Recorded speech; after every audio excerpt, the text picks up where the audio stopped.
Olá, sejam bem-vindos ao programa Bauru em Debate, uma parceria da TV Câmara, Rádio Câmara e TV Unesp, que abre um espaço privilegiado para discutirmos juntos os desafios da cidade de Bauru.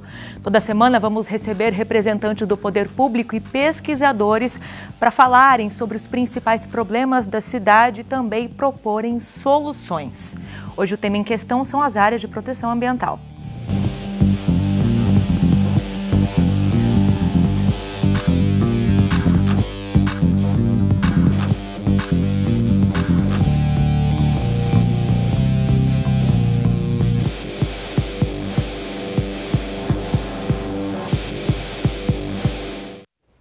Quem ajuda a fomentar aqui a discussão no programa Bauru em Debate é a jornalista Larissa Rossetto. Obrigada pela presença. Obrigada pela oportunidade, Lidiane. Também secretária municipal do Meio Ambiente, Sidney Rodrigues. Seja bem-vindo ao nosso programa. Obrigado, eu que agradeço a oportunidade de estar participando do programa.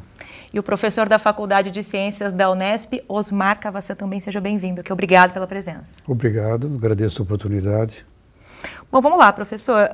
Antes da gente começar a nossa entrevista e o nosso bate-papo, a gente vai fazer uma breve contextualização, porque Bauru tem 3 áreas de proteção ambiental que ocupam a maior parte da cidade.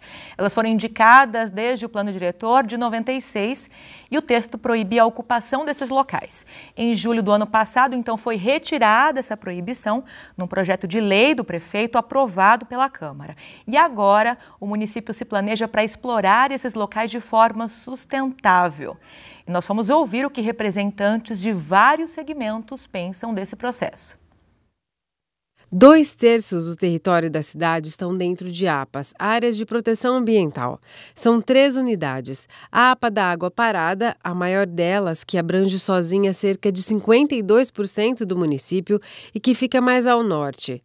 A APA do Rio Batalha, mais a oeste, e a APA Campo Novo, composta por 2 trechos ao leste e sul de Bauru. São áreas que precisam ser preservadas para assegurar a diversidade ecológica e conservar as nascentes dos rios. Ao mesmo tempo, as APAs podem ser habitadas e comportar atividades econômicas. Mas, para isso, é preciso um plano de manejo que oriente o processo e garanta a preservação ambiental. O estudo do plano de manejo, ele faz um levantamento da flora, da fauna, do padrão do solo, de contaminação hídrica, ou seja, de uma realidade atual daquela extensa área, daquela bacia hidrográfica. Então, nós precisamos do plano de manejo como um pré-requisito indispensável, fundamental, para que se consiga analisar cada projeto específico para uma possível flexibilização dessa APA. A secretária de Planejamento defende a flexibilização imediata da ocupação das APAs. Nós estamos hoje em desenvolvimento com um projeto de expansão de perímetro urbano, mas ainda considerando as áreas fora da APA. Existe um potencial de expansão no município de Bauru fora da APA ainda. Entretanto, é essencial que a gente entenda a APA para preservá-la devidamente naquilo que ela realmente precisa ser preservada e permita os usos no local, né? Lembrando que o uso ele pode sim ser para fins residenciais, industriais, mas podem também o próprio uso agrícola, que precisa ser regulado de acordo com as características da APA. Hoje, apenas a área da Água Parada tem um plano de manejo. Mesmo assim, 5 anos depois, problemas como essa erosão quilométrica continuam sem solução. Essa erosão ela foi causada há muitos anos atrás devido ao escoamento das águas pluviais do distrito de Tibiriçá.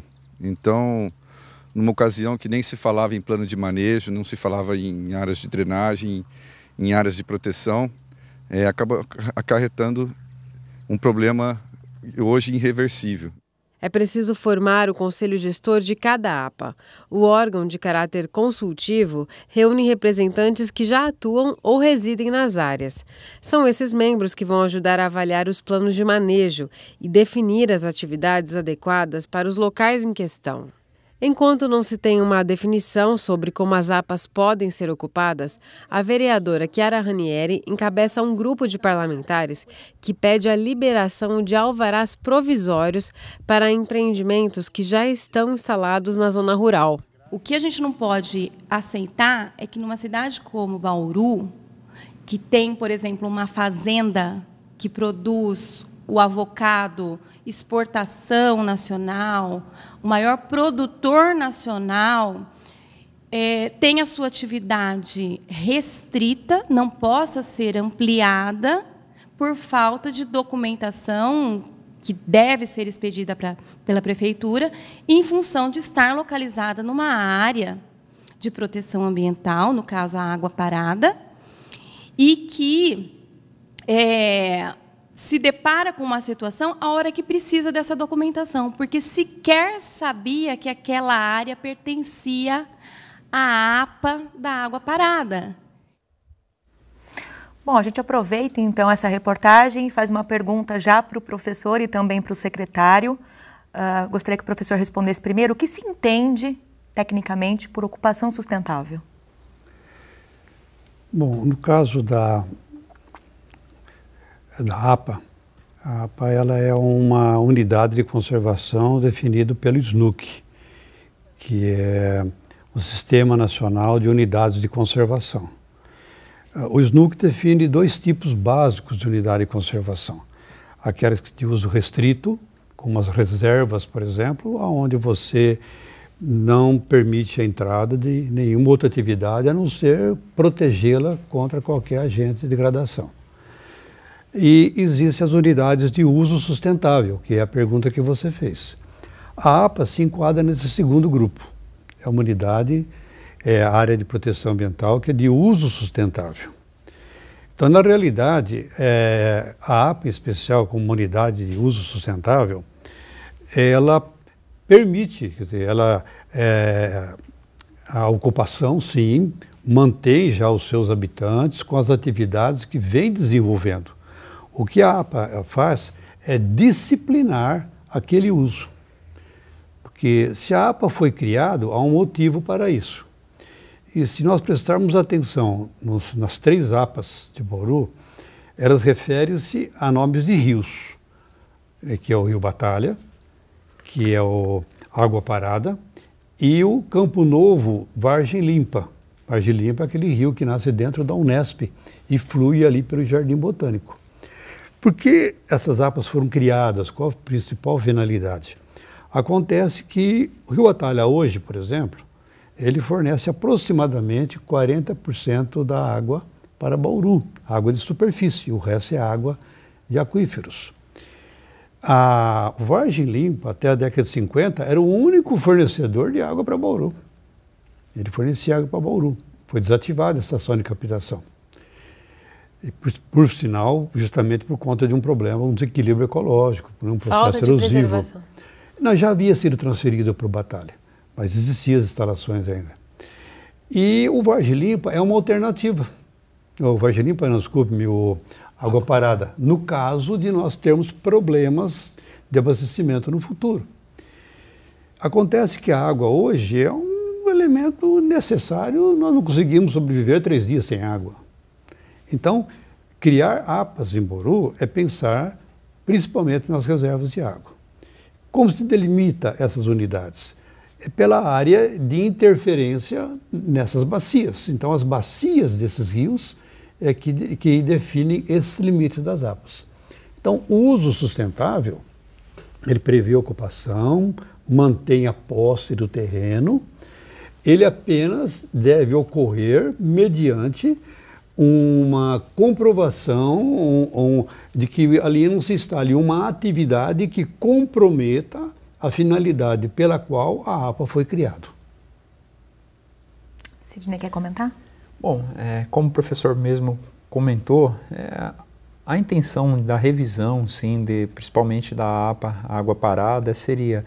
Hoje a gente já percebe que ocorreu algumas ocupações no decorrer dos anos que não foram regulamentadas. A gente até viu aí na entrevista da secretária. O que acontece? Essas atividades hoje, se não forem regulamentadas, elas já estão instaladas e vão estar causando um prejuízo ao meio ambiente. De que forma? Qualquer atividade ela tem que mitigar o impacto dela, seja ela da agropecuária, ou industrial, comercial ou habitação. Esses impactos eles devem ser mitigados de acordo com cada uma. E a gente percebe até mesmo algumas empresas explorando essas áreas de APA. E isso aí deveria ser levado em consideração toda aquela questão, principalmente da proteção do solo, da água e do ar. Com essa regulamentação que está sendo revista, esse plano de manejo, vai ser permitido a ocupação por algumas atividades, desde que limitado essas restrições, ou que seja feito todas essas mitigações necessárias para que ocorra o que a gente chama de desenvolvimento sustentável. Sustentável significa o quê? Você crescer, mas também preservar para presentes e futuras gerações o meio ambiente. Então a ideia do poder público é isso, não travar o desenvolvimento da cidade, mas fomentar também que essas áreas possam ser ocupadas, sem comprometer principalmente a questão da água, que hoje é um bem importante demais e as pessoas não se atentam. Fala, tem rios, córregos para todo lado, mas o que acontece? Na maior parte das vezes esses córregos ou eles estão poluídos ou contaminados, eles estão impróprios para que a gente beba dessa água, o ser humano faça uso dessa água. Então, essas APAs no passado foi com essa intenção, travar tudo o que foi possível e para que as pessoas não ocupassem de forma inadequada. Mas com o passar do tempo, a gente percebeu uma falha grande, que a cidade começou a ficar compactada e também a ocupação de forma inadequada, porque a prefeitura também tinha uma norma que restringia, mas também não tinha um corpo técnico que conseguisse fiscalizar tudo isso. A partir de agora, a ideia é que haja uma ocupação, mas haja a mitigação pelos danos causados. Professor, o senhor explicou que existe um critério para a delimitação das APAs, que elas seguem, né, o desenho das bacias hidrográficas. Então, essa delimitação não é artificial. Significa que na divisa de Bauru com outras cidades, do lado dessas cidades, também é considerado uma APA ou não? E o quanto essa questão obriga a cidade de Bauru a levar essa discussão dessa ocupação sustentável também para as cidades vizinhas? Olha, salvo engano, ele pode me corrigir, o Sidney, a APA do Rio Batalha se estende pelo município também de Piratininga. É uma APA que foi criada por uma lei estadual, por um decreto estadual. Então tem as APAs estaduais. E a do Vargem Limpa e o do Água Parada é municipal, foram criados. Acontece que cada município interpreta ou age dentro, ele é responsável pela maneira como ele administra a sua APA. Na realidade, o que eu vejo, as considerações que se fazem para administrar uma APA são aquelas que deviam ser feitas em todas as situações. Então, o filme que foi veiculado agora mostrou uma área onde havia lá uma ravina, que é aquele buraco provocado pela erosão, né? Erosão que remove material. Aquilo lá foi feito por um mau uso de solo, falta de contenção adequada do solo. Então, dentro de uma APA, isso não deve ser permitido.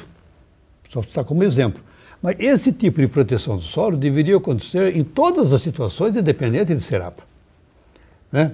Então, na realidade, é uma maneira onde você tem uma lei que lhe dá mais poder de fiscalização dentro daquela área, tendo como motivo quase que imediato a proteção de alguma coisa. A proteção pode ser de um fragmento com alta biodiversidade, uma espécie em extinção, enfim. Nesse caso de Bauru, o objetivo principal das 3 APAs é a proteção de água, né? A preocupação com a disponibilidade de água para abastecimento de Bauru no futuro. Essa é a preocupação principal, que eu acho que é extremamente nobre.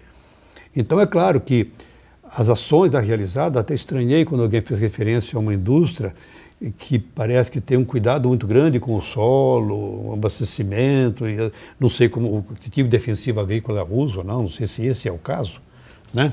É o caso, mas parece-me uma atividade não impactante. Então não vejo dificuldade daquela atividade continuar existindo. Mas imagine uma indústria, por exemplo, química ou um loteamento cujo esgoto é lançado no rio. Essa é uma obra que absolutamente não pode ser permitida numa APA. E transcende o território de Bauru ou de qualquer outra cidade essa preocupação, né, transcende. professor? No caso do APA do Batalha, ela é limitada pela bacia hidrográfica do Batalha nesse trecho, né?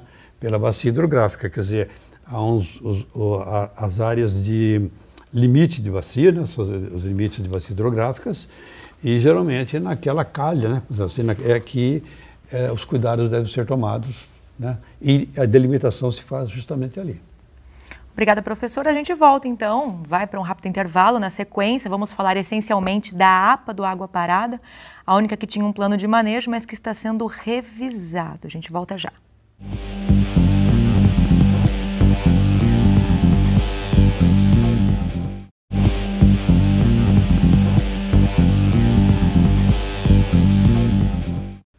O programa Bauru em Debate está de volta e hoje o tema em discussão são as APAs, as áreas de proteção ambiental. Aqui na companhia da jornalista Larissa Rosseto, nós recebemos o secretário municipal do Meio Ambiente, Sidney Rodrigues, e o professor da Unesp, Osmar Cavassan. Falando então sobre a APA do Água Parada, hoje é a única APA que tem um plano de manejo, as outras duas, o plano de manejo ainda está em elaboração, só que essa APA, o plano dela está sendo revisado, né, Sidney? Eu gostaria que você explicasse, porque para a construção dos outros dois, houve uma licitação, empresas estão se debruçando sobre esse trabalho. Já essa revisão do plano de manejo da Água Parada, esse plano tem 5 anos, quem está fazendo e quais são os critérios que estão balizando essa revisão desse plano? Bom, na realidade, aí que vem a importância da participação popular e das instituições. Toda vez a prefeitura, ela opta por contratar um corpo técnico qualificado, ou seja, que tenha profissionais multidisciplinares para montar esse plano de manejo. Existe envolvimento dos funcionários da prefeitura e do próprio município, mas essa empresa é responsável, foi o que aconteceu no Água Parada. E por ser o primeiro plano que a gente estava desenvolvendo, eu acredito que ocorreram algumas falhas de detalhamento. Então, não foi levado um nível de detalhamento tão a sério em relação às possíveis zonas de ocupação. Essas zonas de ocupação, ela tem que partir. Num plano de manejo, ele tem que detalhar, por exemplo, aquelas que são de intenção de preservação florestal, que seria as matas, alguns pontos, porque se você acabar desmatando, você tem esses processos de vossoroca, esses processos grande erosivos. A gente tem aquelas unidades que dentro da APA que dá para você trabalhar com a criação de gado, até mesmo produção, e aquelas partes da APA onde você poderia estar pensando aí em ocupação, ou por empresas, ou até mesmo para habitação.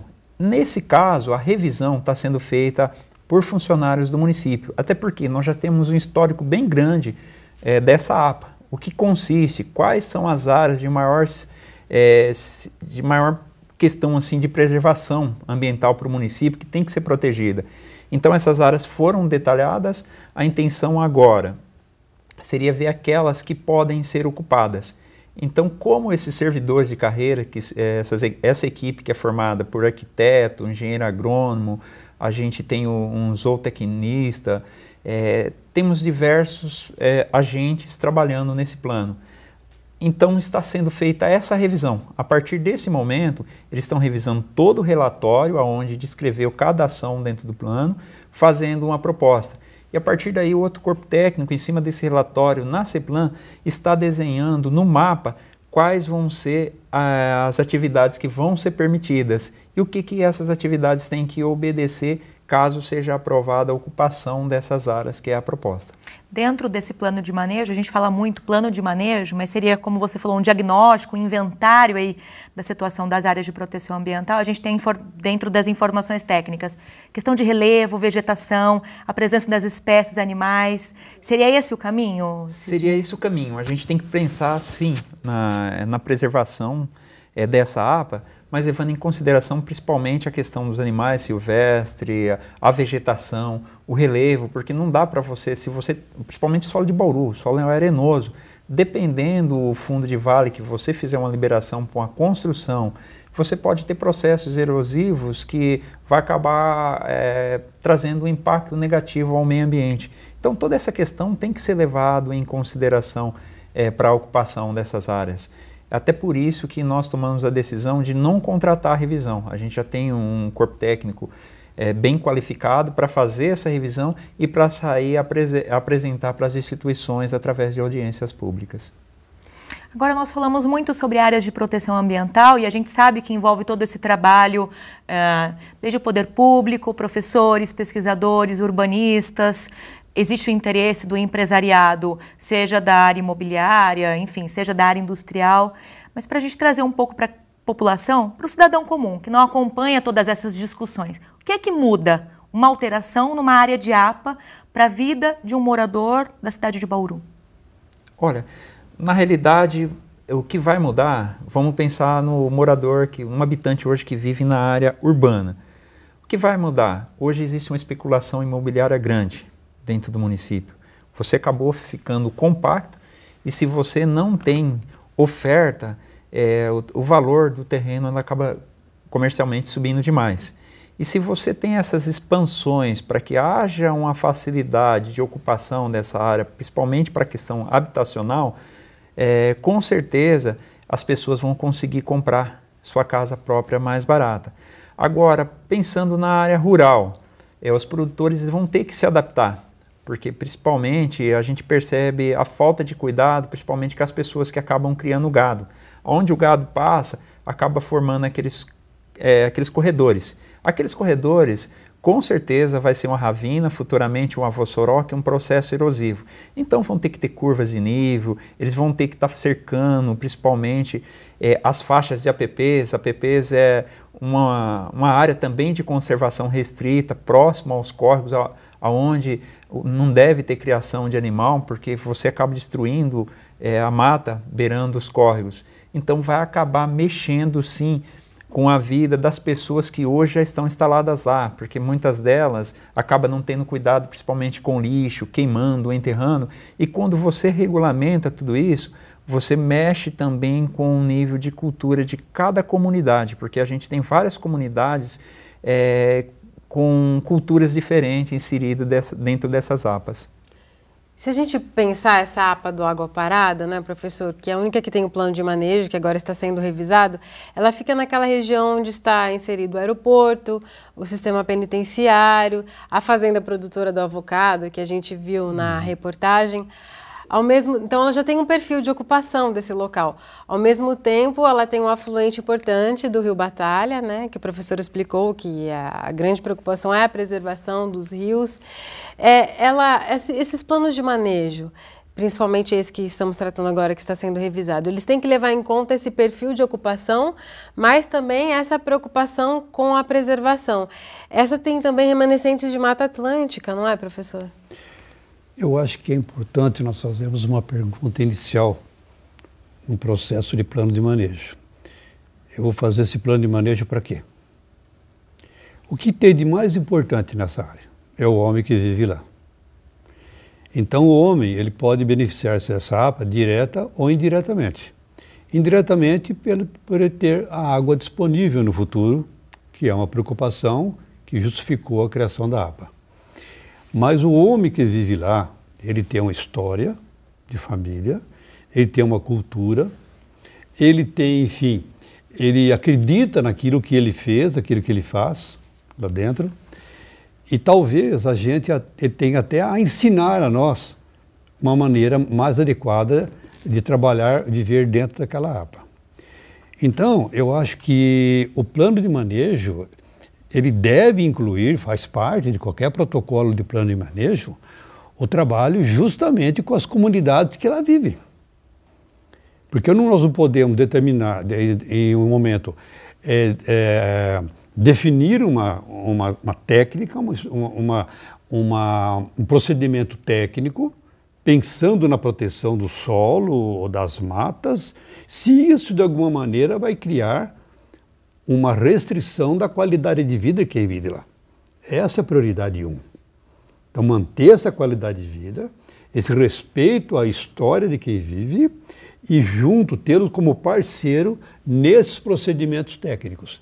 Isso significa investimento em orientação, em educação ambiental, em troca de conhecimentos. Eu sei de uma experiência muito interessante, foi até como orientada minha, num município fora, porque geralmente as pessoas do campo, elas têm uma cultura onde elas não se abrem muito, principalmente o homem. O homem, ele não se abre, ele tem uma cultura de um sistema mais patriarcal no sistema rural, isso é muito comum. Mas, na realidade, quem abre portas são as mulheres. Então, essa minha orientada, ela tinha uma dificuldade de chegar nas pessoas, justamente para discutir essa questão da necessidade da curva de nível, necessidade de manter as árvores, né, às margens dos rios, porque dentro das APAs tem as APPs. E as APPs são definidas por lei federal e aí sim tem que manter. Não permitem ocupação nenhuma. Nenhuma. Áreas de proteção permanente. Se bem que hoje admite-se até uma agro-silvicultura, onde ele pode até ter naquela área um rendimento, uma renda, né? E manter aquela situação de forma de proteção do rio. Hoje existem alternativas, por isso a gente está pensando. Então, na realidade, ela começou a chegar na população, nesse processo de parceria com os habitantes, fazendo reuniões para troca de receitas de doces caseiros. Mas só um exemplo isolado. E através das mulheres, os homens começaram a aparecer na reunião. Aí sim ela pôde discutir questões tipo curvas de nível e coisa parecida. Então, esse procedimento, né, essa equipe que vai fazer um plano de manejo no papel, publicar, ficar bonitinho, ter um plano de manejo, ele precisa ser executado, aquilo que ele é proposto. Essa execução, ela deve, na minha opinião, visar principalmente o homem que vive naquela área. Sem isso, eu acho que é uma falácia. Sem isso, apenas são planos de manejo para cumprir o protocolo. Eu ainda faço uma outra advertência, ainda respondendo a primeira pergunta. Eu não posso fazer um plano de manejo com outras preocupações de interesse de um grupo particular. O interessado lá num empreendimento imobiliário, coisa parecida, para facilitar a sua instalação lá. Isso é mais grave ainda se isso acontecer. Eu não acredito que esteja acontecendo em Bauru. Acho que os nossos representantes na administração são muito responsáveis. Mas é um risco que nós devemos estar atentos. Então, eu acho sim que essa questão do homem presente, da sua cultura, das famílias lá existentes, é a primeira dentro em qualquer plano de manejo. Aliás, professor, depois do intervalo nós vamos falar sobre a construção dos planos de manejo das duas outras APAs. O Bauru em Debate volta já já.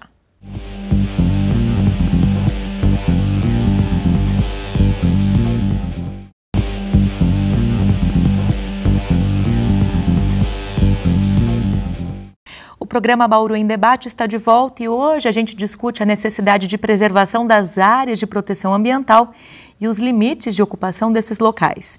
Aqui na companhia da jornalista Larissa Rossetto, nós também conversamos com o professor da Unesp, Osmar Cavassan, e o secretário municipal do Meio Ambiente, Sidney Rodrigues. Professor, existe a preocupação de manutenção das fontes de água para garantir a sobrevida aí no abastecimento da cidade no futuro. Que tipo de alteração na APA do Batalha poderia acarretar prejuízos para a produção de água da cidade ao longo prazo aí nos próximos anos? Bom, de um modo geral, a água está diminuindo. O volume dos rios, quem tem medidas de algumas décadas atrás, comprovadamente, em média, está diminuindo a água. Então nós teremos um colapso de água no futuro, que eu não sei quanto tempo. Mas, então nós teremos que administrar bem essa água que vai, né, estar disponível para a população. Uma maneira racional de uso, não desperdício, reutilização e assim por diante. Manter a água no ambiente da onde ela é disponível hoje, isso algumas medidas que podem ser e devem ser implementadas já a partir de hoje, algumas previstas de leis. Uma seria a manutenção das APPs, em especial as das margens dos rios e a das nascentes. Há uma falsa ideia de que você manter a vegetação da nascente, o volume de água aumenta. Não, se você tirar a mata, a água até aumenta na mina. Só que posteriormente esse lençol freático ele acaba indo para regiões mais profundas daí um tempo. E aí a água torna-se menos disponível. Então, na realidade, a manutenção das APPs, quer dizer, a vegetação nas margens, nas nascentes, que hoje é previsto pelo Código Florestal Brasileiro, e as margens dos rios, é uma medida que deve ser tomada. Existem situações onde essa vegetação já é mantida, e existem áreas em que ela foi destruída e deveria ser restabelecida. Mas recentemente parece que essa obrigação deixou de ser exigida pelo governo. Então quem manteve, ela não pode ser perturbada, mas não há, a princípio, por força de lei, uma obrigação do proprietário em refazer a mata ciliar. Isso seria necessário, seria bom que isso acontecesse. O segundo, em especial, é quando se fala de cerrado. Porque o cerrado é visto pelo leigo como uma vegetação feia, cascuda e torta. E pelo leigo ainda, sem nenhuma importância. Só que essa questão importância significa qual valor ele está dando para isso que é importante. Quer dizer, do ponto de vista econômico, a madeira que existe não é uma madeira boa para marcenaria ou carpintaria. Mas acontece que o cerrado, em especial, ele tem uma estrutura de vegetação extremamente importante para o ciclo da água, porque ele tem uma porção da vegetação subterrânea muito mais desenvolvida que a porção aérea.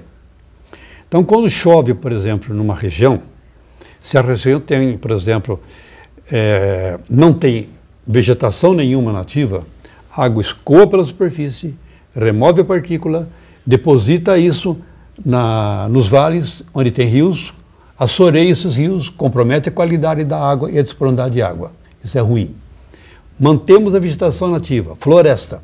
A floresta, ao contrário do cerrado, a porção aérea, copa, fusto, é muito maior que a raiz. Ela é importante, porque essa água é absorvida, não escoa, protege o solo e a maior parte dessa água volta para a atmosfera. Isso mantém a umidade da atmosfera, que mantém mais estável o ciclo de chuvas. O cerrado também faz isso, mas a maior parte da água do cerrado penetra no solo, recompõe os aquíferos. Em Bauru, em especial, nós temos 2 aquíferos muito importantes. O solo de Bauru é predominantemente arenoso, um arenito chamado arenito Bauru, que ele, na realidade, ele não é regular, ele varia aí de poucos metros até algumas dezenas de metros, até chegar numa camada de solo chamado formação São Bento, que é uma formação de basalto, rocha vulcânica. A água que penetra nesse arenito fica no arenito, encharcando o arenito, próximo da zona de basalto, formando ali o que nós chamamos de um aquífero, chamado aquífero Piramboia ou aquífero Bauru. É onde os poços comuns retiram água. Abaixo dessa formação São Bento, formação de basalto, existe um outro arenito, chamado arenito Botucatu, que foi formado numa época em que a Cordilheira dos Andes ainda não tinha se elevado e aqui era deserto. E a água que atravessa, através de fissuras, ou através de área onde ele se expõe, como na região, por exemplo, de Botucatu e Tirapina. Esse arenito mais profundo tem um outro aquífero chamado aquífero Guarani, que é de onde é tirado a água que abastece o Bauru principalmente. Ora, quem repõe essa água no solo, em especial, é a vegetação do cerrado. Então, às vezes, a pessoa fala, para que serve o cerrado? Quanto vale o cerrado? Eu costumo responder, quanto vale a água? Então, na realidade, manutenção de áreas de cerrado, e Bauru tem um fragmento grande, isso é muito importante. Não se enxerga isso daí, mas se mede, sabe-se que esse fenômeno existe.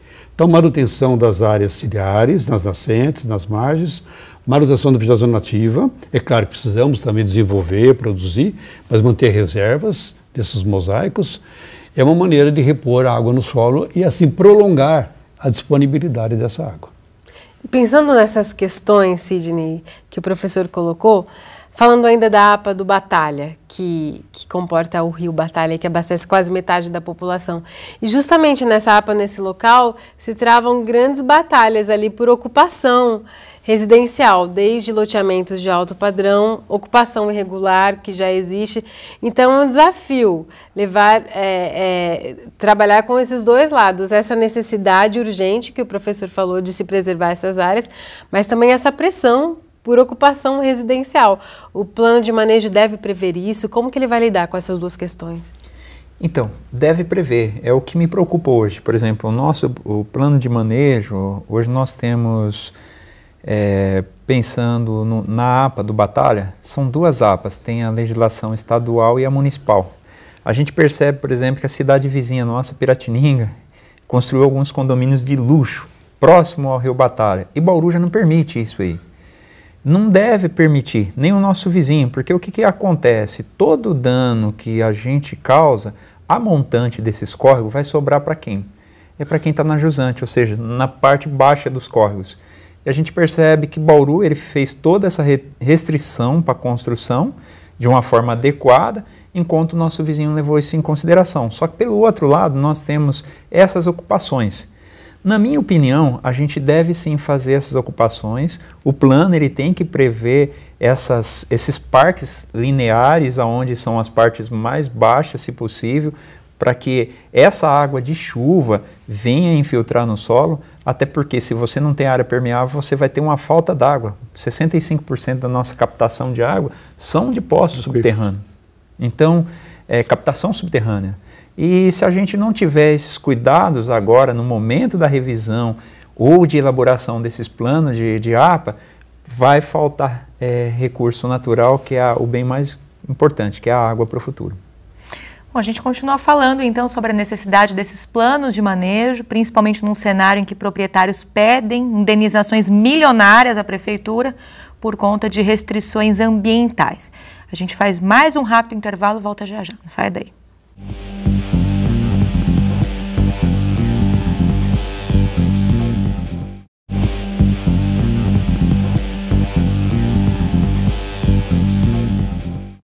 Voltamos agora com o programa Bauru em Debate. O tema dessa edição são as APAs, as áreas de proteção ambiental. Nós temos aqui a companhia da jornalista Larissa Rossetto para conversar com o professor da Unesp, Osmar Cavassan, e também o secretário municipal do Meio Ambiente, Sidney Rodrigues. E antes da gente retomar aqui a nossa conversa, eu queria chamar o material que nós preparamos sobre um problema que resulta dessa falta de clareza sobre o que se pode ou não fazer nas APAs. A Câmara Municipal fez uma audiência pública agora no mês de março para discutir as indenizações milionárias que alguns proprietários pedem ao município por conta de limitações de ocupação, impostas, claro, por leis ambientais. A gente confere agora.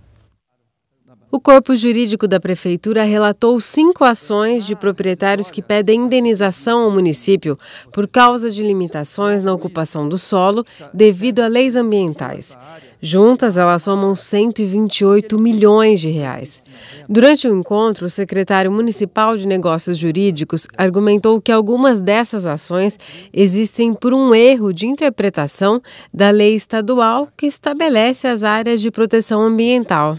A lei estadual que foi apresentada pelo então deputado, ex-prefeito Sberg, que quando ele não se reelegeu, ele pediu para o deputado Dr. Pedro Tobias para reapresentar o projeto. E foi reapresentado e aprovado e sancionado e está em vigor, onde diz que em área de proteção não poderia ser efetuados empreendimentos, aí tem uma vírgula, desde que não cause dano ao meio ambiente, ponto.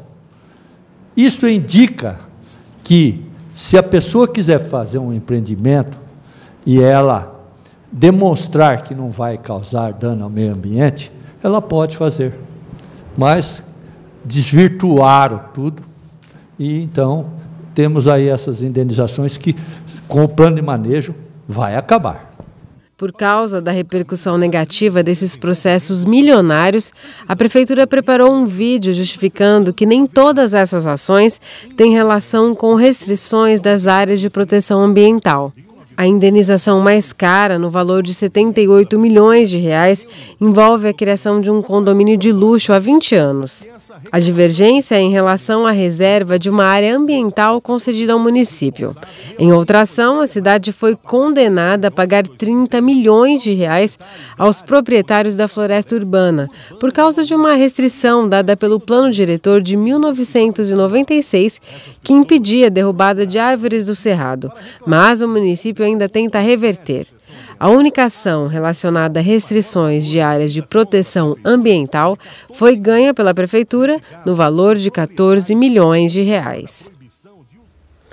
A gente vê aí, né, Lidiane, que tem uma sobreposição de legislações, tem o que diz o plano diretor de 96, tem as limitações das áreas de APA, tem a lei do Cerrado, e tudo foi um pouco colocado no balaio dessas áreas de proteção ambiental, por isso esses planos de manejo têm que ser feitos às pressas. Mas você acredita, Sidney, que com os planos de manejo prontos, todos os anseios estarão mesmo pacificados? Porque eles continuarão a impor algumas restrições para esses proprietários de terras. Com certeza, a gente viu o exemplo aí agora da floresta urbana. Por mais que tenha um plano de manejo, não vai resolver o problema da floresta urbana, porque hoje nós temos a lei de proteção do cerrado. Então, de qualquer forma, existe um percentual que você vai poder suprimir daquela área. Se não me falo da memória, hoje seria 70%. Porém, se você suprimir 70%, você tem que fazer uma compensação.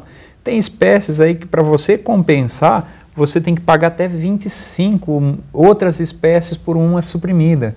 Então já imaginou quantas áreas essas pessoas teriam que pagar de compensação, amarrar um termo de ajustamento de conduta?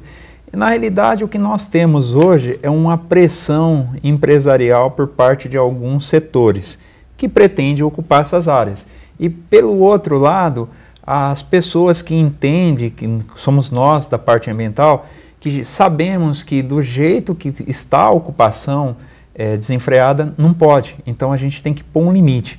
Eu acredito sim que o plano de manejo ele venha regulamentar alguns usos, mas essa pressão vai continuar, porque o desenvolvimento vai sempre existir, só que com mais clareza possível essas participações, eu acho que a gente vai acabar freando. Mas é aquilo, nós temos normas da União, do Estado, do município, e dá isso que a gente está vendo.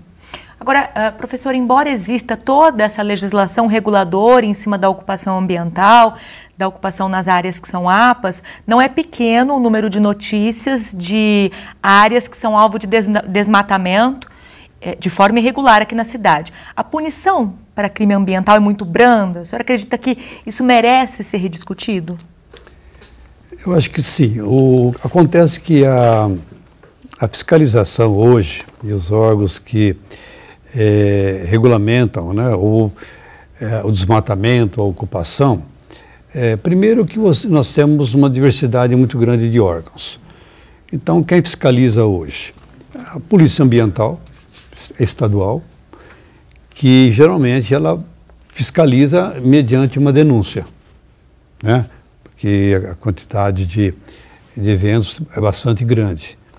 É uma denúncia. O IBAMA, que praticamente hoje se limita mais a emitir licenças do que fiscalizar, mesmo por questões burocráticas, de limitações orçamentárias e de pessoal, não pela qualidade deles, mas por serem poucos, na realidade. A SEMA, em nível local, né? Que tem hoje é responsável principalmente pelas questões urbanas, né? E tem a CETESB, em nível estadual, né? Que acabou recebendo o antigo DPRN. Né? Todos esses órgãos seguem as mesmas leis, mas são órgãos diferentes, com estruturas diferentes, com capacidade de atuação diferente. Então, isso eu acho uma variável dificultadora, na minha opinião. Quer dizer, eu acho que essas funções poderiam ser mais divididas ou centralizadas, e eu acho também menos burocráticas. Às vezes, por conta da burocracia, para se buscar um licenciamento, às vezes, ainda existem vários órgãos, o proprietário ele é tentado, digamos assim, a burlar a legislação para tentar resolver de uma outra maneira. É um procedimento que antigamente funcionava muito, hoje não tem mais sentido. Então, mas justamente para fugir, às vezes, de uma atividade burocrática excessiva, na minha opinião, né? Para se regularizar uma situação. Acho que poderia ser mais acessível. Então, essa é uma dificuldade. Muitas vezes, um mesmo órgão, isso acontece, permite uma supressão da vegetação numa situação e, de repente, o seu vizinho é impedido. Isso acontece em Bauru. Jardim Tangará, tem um monte disso. Né, Sidney? Tem, a gente percebe Vila Aviação, Vila Aviação. Por uma falha do agente fiscalizador? Interpretação. A interpretação de quem fez, como o processo é encaminhado e como quem analisa o processo interpreta aquela solicitação. Então, uma habilidade, às vezes, de encaminhar um processo ou critérios diferentes de quem o interpreta leva a decisões diferentes para uma mesma situação. É muito comum encontrarmos em Bauru. De repente, você tem um terreno desmatado, está certinho, autorizado, o vizinho não conseguiu. Ele fica indignado, e com razão. Ele quer fazer a casa dele lá. Então, eu acho que há uma excessiva, na minha opinião, diversidade de órgãos, mesmo às vezes com competência que sobrepõe, né? E com critérios que, às vezes, não por culpa da pessoa, mas da estrutura dessas organizações, né? E o excesso de burocracia. Eu acho que nós temos, mesmo em esfera municipal, desculpa, às vezes o excesso de burocracia faz com que o interessado que quer regularizar a situação, ele acaba desistindo. Eu acho que isso poderia ser simplificado, ser agilizado, sem prejuízo de um controle ambiental. Sidney, rapidinho para a gente encerrar essa discussão em torno da possibilidade de anulação das APAs por conta da ausência da participação popular, há quase 2 décadas lá, quando foi delimitada onde seria cada uma das APAs. É lúcida, procede? Isso deve avançar, na sua opinião? Não, na minha opinião, não. Acho que a gente já contratou aí os planos de manejo, seria um retrocesso.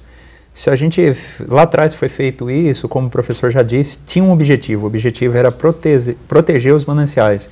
Então, por que não aguardar mais um pouco para que a gente tenha uma sustentabilidade adequada dentro do município? Ok, eu gostaria de agradecer então a presença de vocês, Sidney, secretário, nosso professor Osmar, Larissa aqui nos acompanhando nas perguntas. Nós lembramos que este é o programa Bauru em Debate, será exibido pela TV Unesp, também TV Câmara, Rádio Câmara, e você ainda acompanha os desdobramentos das discussões pelas nossas redes sociais. Obrigada pela sintonia, a gente volta na semana que vem, até lá.